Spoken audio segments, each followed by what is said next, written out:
Dan započinjemo vani, na doručku u Medinu. Maznuli smo neki jutarnji doručak, a dobio sam i neki osip.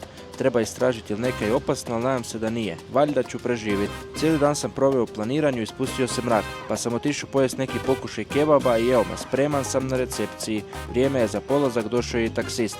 A vozimo se di drugo nego na aerodrom. Evo me ponovo na aerodromu u Medinu. Čekam let za dalje, a evo i aviona, stigo je i on. Pa zadnji u redu, naravno. A nisam se ne probudio i već smo u Meksiku. Grad od gore izgleda odlično, a ja sam još uvijek pospan, pa evo me, stigo sam u Meksiku, a na aerodromu nigdje nikog. Na sreću maznuli smo doručak, kužio sam da moram promijeniti terminal. Lova im je plastična, a meni je hladno, pa sam se pokrio dekicom.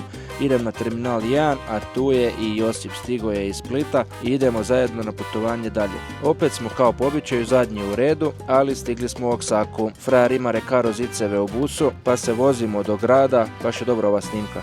Ali opet su nas dopali poljski putevi, jel moguće? Malo smo izašli prošetati po gradu i čekamo neki restoran da se otvori, a naravno idemo na takose, domaća piva, domaći prilozi i naravno napokon domaći takosi. To je to za danas, vidimo se.